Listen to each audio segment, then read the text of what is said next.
was an incredibly short exercise experience. But I did actually exercise. Which, that's half the battle, man, as long as you get out there. There's a dog on the loose. He's back there, he was wearing a bandana. Okay, so what are you doing? Oh, are those new? In the 60s in the US, there was an agency called the Advanced Research Projects Agency. They were developing a computer network that would be known as ARPANET, which would allow communications between their various computers. And in the 90s, it was developed into what we now know as the internet. Now, all of that technology and development has gone into this moment right now. Without all of that, what I'm about to do could not happen.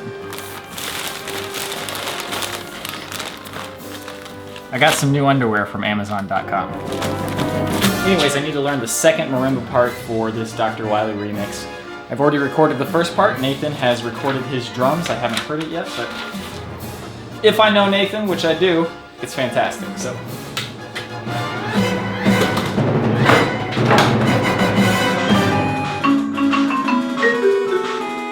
I'm going out to hang out with my buddy Sean, who I haven't seen in ages. He lives on the other side of the moon. And by that I mean he lives a long way away.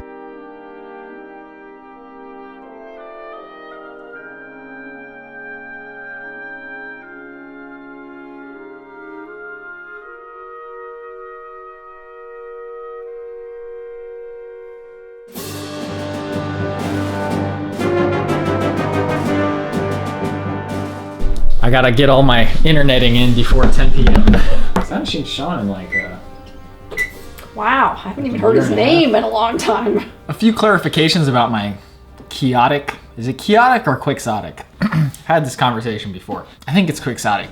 My quixotic quest to not use my phone after 10 p.m. So some of you have asked, what about other screens like computers? So I'm starting small. I'm starting with the most tempting device, which is the phone. It's just so convenient and you can take it anywhere you want. And then people can contact me at all times and it's like, I'll get caught up in a conversation. I actually don't count movies, TV, and video games as part of that if it's been something I've been wanting to watch or play. If it's not something I've been wanting to watch or play and I'm just doing it to entertain myself, I'm counting that out too. I'll probably cut those things out at some point too, but for now, just no exceptions, no internet, no phone. Yeah, so I am counting internet. So when I say phone, I also mean internet. So no phone, no internet. It's kind of funny though, because like I got my first smartphone in 2011, so that's 6 years now. So I've lived 26 years without a smartphone. I can do without a smartphone. It's funny because we know for a fact that we all got along just fine without smartphones. So I know that by eliminating it, there's no real downside.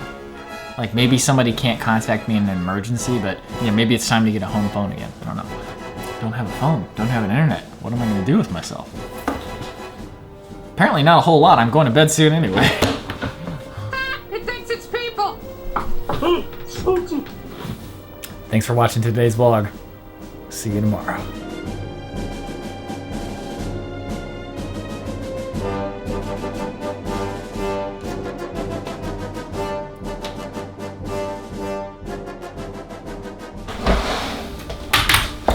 What is it, day 3 of no phone after 10 p.m.? It's going fantastically. I'm sleeping like better than I've ever slept. That's also because I'm going to bed early. Those two things going together. I think today is a coffee day.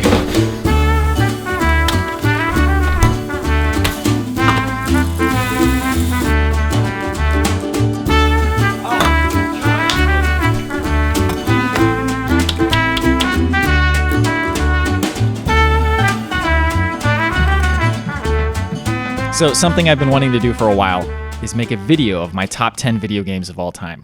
So to that end, I have collected all these games here that could make the list.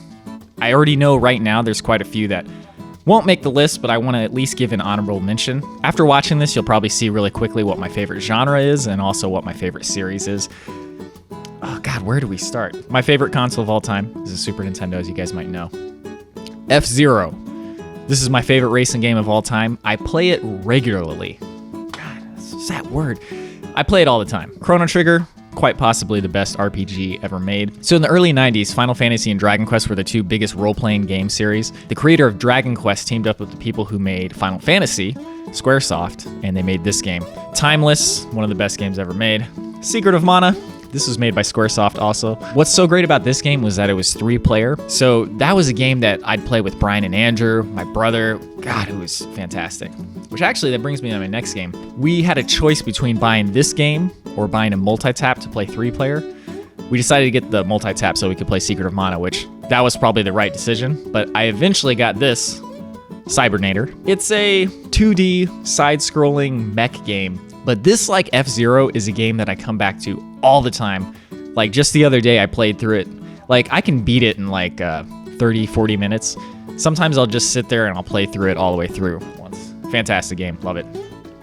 Super Mario World 2, Yoshi's Island. This game is as close to a perfect platformer as you can get.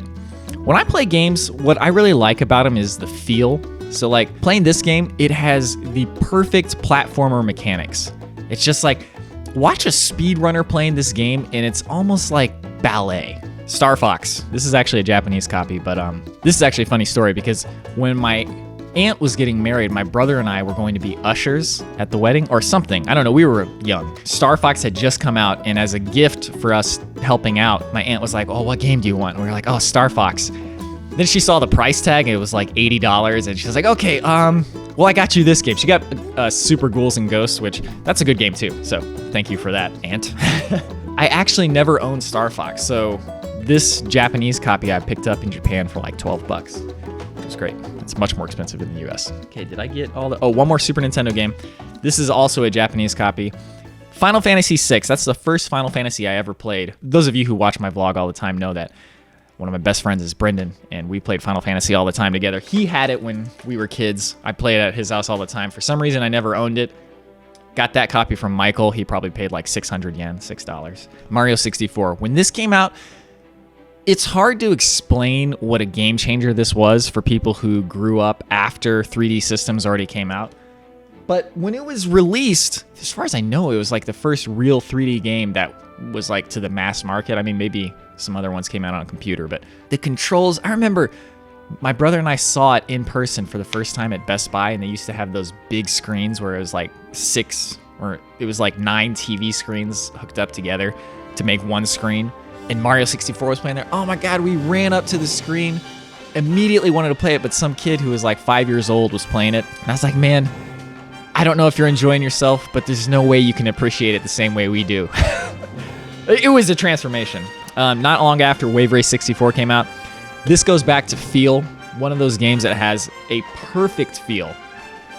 I could go more in depth, but Ocarina of Time, this game is as close to a perfect video game as can be made in my mind. When it first came out, it was around Thanksgiving time, and we went to Thanksgiving at my aunt's house, the same aunt who got married, actually. Her husband, he plays video games too. So it was me, him, and my brother all playing through the Forest Temple together and trying to like jointly solve it. Oh my God, that's good memories. Majora's Mask. This was the follow-up to Ocarina of Time. My biggest memory from this game is that I got to the final boss on Christmas Eve one year. God, just trying to beat that boss, like, and also the anticipation of gifts to come. Oh, it was really fun. I don't want this video to go on forever, so let's just do a few more, and then I will do the rest later. So let's go to PlayStation 1. Okay, so Chrono Cross. This was the follow-up to Chrono Trigger. A lot of people didn't like it because it didn't feel enough like Chrono Trigger. But I feel like, man, if you take that game on its own merits, graphics, sound, story, gameplay, it was all fantastic. Metal Gear Solid. It's hard to understate what a revelation this game was, too. In the same way that Super Mario 64 was kind of like this game-changing 3D game, Metal Gear Solid was sort of the same thing, but for storytelling. You never knew that a game could have such an involved, crazy story that you wanted to see through to the end so much. Soul number 1. I already know this is not going to make the list, but I had to at least mention it just because I just really love the feel of it. It feels so fluid and like it's the closest a fighting game I feel like has ever gotten to like the big ones. The Final Fantasy series. I could pick a lot of games. There's two that I have to put on the list. 7 and 9. The story, visuals, oh man, this is actually what made me and my brother stop being Nintendo fanboys. When we were kids, you know, you have those dumb arguments like Sega versus Nintendo. Once this was released on a Sony platform, we're like, okay, well, enough of that. We need to get a PlayStation because we got to play this game. We're actually a little bit disappointed with it at first because I think part of it was we were still Nintendo fanboys, but the other thing was the music wasn't as much of a leap, especially compositionally, as I would have hoped. Like, Final Fantasy VI had almost a perfect soundtrack. In fact, I still think it's the best of the Final Fantasy soundtracks. And then Final Fantasy IX, I think part of the reason why I like this so much is because it was kind of like a return to form for Final Fantasy. They went back away from the future stuff quite as much, and they went back to sort of the swords and sorcery and like fantasy. Final Fantasy Tactics. This was one of those games that I'd never played a tactics game before, but when I saw previews of it, I was like, oh god, I gotta get this. And this is actually funny because I got this for my brother's birthday, and he wasn't entirely convinced it was going to be good, but after I got it for his birthday, we played it. We both loved it. The music, too. Man, I remember he recorded the soundtrack on the mini disc. You guys remember mini disc, that format that's dead? Final Fantasy X, Final Fantasy 15, we'll end it with these two. Final Fantasy X is just a fantastic game. It was the first of the next generation Final Fantasies. It's a lot more linear than the previous games, so like it was just a straight path from beginning to end. But I love the story. I love the combat, music, characters. I like the characters a lot. I know a lot of people complain about the main character and they think he's annoying, and I don't disagree. But I also have a very high tolerance for annoying characters. Final Fantasy 15. This I cannot put on the top 10 because it's still too new. I need to have some time for it to digest. Plus, it's a evolving game. Like, the game is still being updated to this day. But man, that's a great game. I'm gonna save these for next time. I can tell you definites: F-Zero, Ocarina of Time, Final Fantasy VI. Yeah, okay. These three, at the very least, will be on there. Guaranteed. I am 100% positive on that. In fact, I could go ahead and throw Halo Combat Evolved on there. We'll talk about that next time. To be continued. Oh, I almost forgot. Giveaway. I've got these lanyards, which are like the little keychain necklace things, and they've got little Final Fantasy character sprites on them. I've got two of them.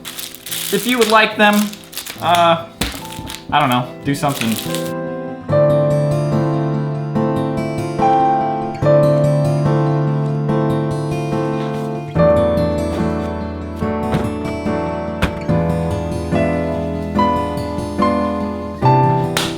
Okay, I'm gonna end the vlog here today. Remember, I've got these two keychains. I'm just gonna pick it at random, so you can do whatever you want to get them. But thank you for watching. I'll see you as always tomorrow.